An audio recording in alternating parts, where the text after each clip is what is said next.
Hi and welcome. This is a big topic, so I'll break it into parts. When I talk about the Republican Party, I don't mean the party of Theodore Roosevelt or even Reagan. I mean the party of these guys. Part 1. Laws Republicans don't like. This will build on my video from last week, so if you missed it, you might want to listen to that one first, but if you don't, no worries. There will not be a test. First, some history for perspective. Stick with me, I promise this is important. 19th century American society was a patriarchy, a social hierarchy with white men at the top and black women at the bottom. Laws reflect cultural values. As the culture changes, laws change. Laws in the 19th century reinforced the patriarchy. I'll just give a few examples. A court in North Carolina in 1868 refused to convict a man for beating his wife because the wounds he inflicted were not serious. The court said that unless serious injury resulted, it wasn't the business of courts or government to interfere in family life. The idea was that a man was entitled to rule his family as he saw fit. Of course, laws allowed for racial segregation. Segregation was abolished by the Supreme Court in 1954, but it wasn't until the 1968 Fair Housing Act that it was illegal to discriminate against blacks who wanted to rent or purchase property or get financing to buy a house. I could talk about how outlawing abortion or making birth control difficult also reinforces the patriarchy, but instead, I think I'll give the example of rape laws. For much of world history, rape was a property crime. An unmarried girl was her father's property. A married woman was her husband's property. If a virgin was raped, the property damage was to her father. If she was married, the damage was to her husband. If she wasn't a virgin and wasn't married, there was no crime because the property was already damaged.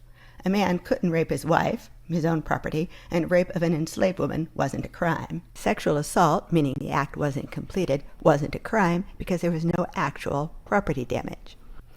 Rape was seen as a natural result of human nature. Men were natural aggressors, so a woman was responsible for guarding her chastity. Rapes were evaluated within the context of the hierarchy. A powerful white man accused of rape was, of course, treated differently from a black man. And it also mattered who was raped. The laws were designed to protect white men from false accusation. They weren't designed to protect women from attack. It was up to the woman to protect the property. In 1975, Susan Brownmiller argued that rape was not a natural result of human nature. She said rape was a means of asserting patriarchal power. The way we've been getting out of the patriarchy is by changing the laws governing things like racial discrimination and the legal status of women. Last week, I talked about what Heather Cox Richardson calls our second oligarchy, the age of robber barons. We got out of that oligarchy through legislation, the New Deal and the civil rights legislation. These are the laws Republicans don't like. These are the laws they break. The New Deal, among other things, made it harder for white men to get rich by cheating and taking advantage of people. The New Deal gave us worker protections, minimum wage, a 40-hour work week. The New Deal also outlawed things like insider trading, manipulating markets, fixing prices. The Republicans have been trying for decades to roll back the New Deal. The Republican Party was the party of law and order when law and order meant putting black men in jail. But as soon as the laws started limiting the power of white men and empowering others, watch out. That's when the Republicans began tolerating lawbreaking. I think it's obvious at this point that the Republican Party is no longer conservative. It's reactionary or regressive. Republicans want to go backwards to the patriarchy and the age of robber barons. To get there, they have to roll back a lot of laws. In 2018, Trump said, "All our laws are so corrupt and stupid." What he meant, of course, was that he doesn't like the laws that get in his way. Another theory of Republican lawbreaking is that back when the frontier was open, there was a place lawbreakers could go. People who didn't like to live by society's rules had an option. Now there's no more frontier, so such people are stuck with the rest of us. Brings me to part 2, Republican crimes. The place to start is with the Trump family. Friedrich Trump, originally Donald Trump's grandfather, left Germany in 1885. He came to the United States partly to avoid military service. He went west and figured out that mining the miners was more lucrative than mining for gold. He ran taverns and possibly also brothels. After earning a small fortune, he got married and settled in Queens, New York. He had a premonition that Queens, which was then rural and sparsely populated, would see a building boom, so he bought a few choice pieces of real estate. He died before he could build his real estate empire. That was left to his son, Fred Trump, who turned a small fortune into a large one when he figured out how to cheat. He became a builder and partnered with some of New York's most powerful crime families. Through his mob connections, he purchased building supplies at bargain prices. He was also able to pay laborers below minimum wage. Through his mob connections, he had access to the city's bureaucrats and the most lucrative contracts. Returning World War II soldiers were eligible for home loans under the new GI Bill. This created a need for single-family homes. Fred Trump took advantage of FHA loans, which allowed builders to recoup part of their expenses. Fred cheated. He set up shell equipment companies. He rented himself equipment at inflated prices and billed the government for tacked-on expenses that he never incurred. When he submitted costs for reimbursement, he added a 5% architect's fee, even though there was no architect.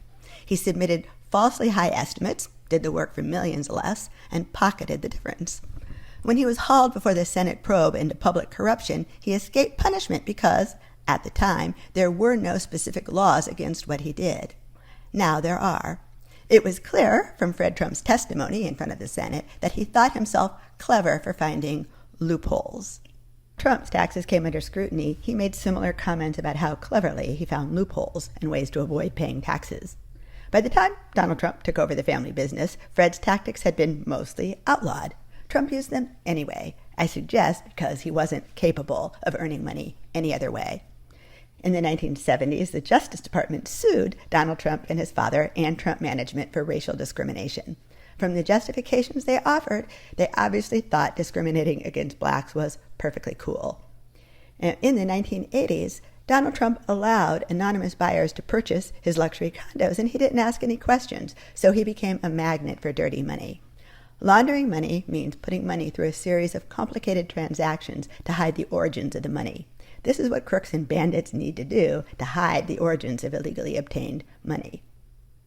This is where Semyon Mogilevich enters the picture. He was a Russian con artist who later ended up on the FBI's 10 most wanted list for scams he ran in the United States. In the 1980s, he had millions in illegally obtained money that he needed to launder. When an operative for Mogilevich offered to buy 5 condos from Donald Trump for $6 million in cash, it should have occurred to Trump that a man in the Soviet Union hadn't come by $6 million in cash legally, but Trump asked no questions. Now, during the former Soviet Union, the government controlled all the nation's industries and resources. After the Soviet Union dissolved and before democracy could take hold, there was a mad scramble as crooks seized control of the nation's wealth. These new oligarchs needed to launder the money they had essentially stolen from the Russian people. They flocked to purchase luxury apartments in Trump Tower. It was a match made in heaven. Those bandits had money to launder, and Trump always needed more. In 2002, after Trump went belly up in Atlantic City, he was again bailed out by Russians. No doubt Trump thought he was clever. In 2008, Donald Trump Jr. glibly said, "Russians make up a pretty disproportionate cross-section of our assets. We see a lot of money pouring in from Russia." Given Trump's history of shady business dealings and mob connections, it's no surprise that so many members of Trump's inner circle have been indicted or convicted or pleaded guilty. The list includes Paul Manafort, Trump's former campaign manager, Michael Cohen, his former personal lawyer, Roger Stone, George Papadopoulos, Michael Flynn, Rick Gates, George Nader, Thomas Barack, the Trump Organization itself, Alan Weisselberg, and no doubt more indictments are coming. Also, Rudy Giuliani, another of Trump's personal lawyers, has recently had his license to practice law suspended. What's more interesting than a catalog of crimes and lawbreakers is the length to which the Republican Party goes to shield and downplay those crimes. No matter what comes out about Trump, they defend him. Think of how they defended him through both impeachments. A Pew Research poll from January 2020 found that 2/3 of Republicans said Trump definitely or probably did things that were illegal. Of those, 97% said he should remain in office. They know he commits crimes, and they don't care. After the insurrection, Representative Andrew Clyde of Georgia actually compared the mob's breaching of the Capitol to a normal tourist visit. When the right wing insists that Black Lives Matter protests were as bad as or worse than the January 6th insurrection, it's because to them they are worse. Black Lives Matter is a direct threat to the kind of America they want, just as the Capitol insurrection is a direct threat to the kind of America progressives want. This brings me to part 3, motives. Why Trump and his Republican pals commit crime. Number 1, they have no other means of achieving wealth. If they play by the rules, they'll lose. They'll be poor. They'll have no power. The Trumps never added value. They took advantage of situations, and they did so boldly. If any of the Trumps tried to earn money by adding value, they wouldn't be able to do it. I doubt any of them could hold real jobs. Try to imagine Ivanka living in a tract house somewhere, clipping coupons because her job doesn't cover the expenses of raising children. I believe for Donald Trump, that would be a fate worse than death. It would undermine everything he thinks he is. Cheating and scamming people is hardwired into Trump. That's what he does, and his supporters are cool with it. They even admire him. Motive number 2, they don't think the laws should be there. The laws Trump and the Republicans break were designed to create a multiracial, diverse democracy in which all people have equal voice. Last week, I talked about the 2 views of American history. According to the progressive views, the founders started out with a lot of good ideas, but they left out a lot of people. The progressive view is that as we've added rules for fairness, we've included more people, and as we've done that, we've moved closer to the founding ideals. The reactionary or regressive view is the opposite. According to this view, America started out wide open and free. There was almost no federal government, so white men, could do as they pleased. The laws that we see as creating fairness, they see as hampering their liberty. They want to return to the good old days. They want to return to the age of robber barons. They want to return to the patriarchy. Make America great again literally says go backwards. When leaders break laws, how the people feel about that depends on how they feel about the laws. We cheer Rosa Parks for refusing to give up her seat on a bus to a white man because the laws she was breaking were standing in the way of America becoming the country we want to see. Republicans are totally cool with Trump getting indicted for tax fraud because they don't think rich people should pay taxes. They're breaking the rules they think are destroying America. This brings me to motive 3, which is related. They want to destroy. Steve Bannon came right out and said he wants to destroy the administrative state, meaning, of course, the agencies and regulations that get in the way of white men consolidating power. Another word for these regulatory agencies is deep state. Last week, I said that Twitter is a rage-creating machine. This tweet is a perfect example. Make no mistake, the behavior of the Garland Justice Department is why Republicans break the law when they're in power. They know the next Democratic administration will not hold them accountable because Dems never do. This tweet was in response to the news that the DOJ would not prosecute Wilbur Ross for committing perjury under oath. The tweet went viral. Ironically, not long after this tweet went viral, the news report was corrected to say that the decision not to prosecute had been made under the Trump DOJ. Also, the very next day, Trump's advisor and the chair of the Presidential Inaugural Committee was indicted for much more serious crimes. But the tweet made this person so furious that she asked me to weigh in. Terry, can you help us understand? It's hard not to feel furious. Problem number 1. The tweet, quoted above, holds Democrats equally responsible for Republican lawbreaking. I hope the error in that is self-evident. Problem number 2, it contains a lie. There are multiple investigations going on, and we've already seen indictments, even though the administration is only 6 months old. Finally, and this is probably most important, it sets up a false premise. The idea is that Republicans break laws because Democrats let them get away with it. So if Democrats put enough Republicans in jail, the lawbreaking will go away. The Nazis and the fascists in the 1930s were brutally punished. They were destroyed, but fascism never went away, and now it's come rolling back. When Manafort was convicted for financial crimes, did Trump say, "Oh, I'd better clean up my act"? Of course not. None of them did. They fought harder. Last week, I said that there was a constant push and pull. Progressives push forward, reactionaries push back. The way they're pushing back right now is through lawbreaking. This means that we have both a law enforcement problem and a political problem. I hope these guys face criminal prosecutions. My point is something else. My point is that criminal consequences will not solve our political problems. Even if we achieve a fully functioning multiracial democracy, right-wing radicals will still try to undermine it. If that means breaking laws, they'll do it. I had an interesting discussion with a frustrated person on Twitter. She said, if there are no consequences for the egregious corruption of the Trump era, I don't know how we can ever regain our trust in government.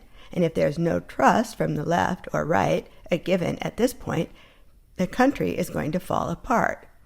Notice the conditional. If X doesn't happen, the country will fall apart. And X is criminal consequences. I said this, I'm curious what you mean by no consequences, and I listed a number of the consequences, including the Trump org being indicted.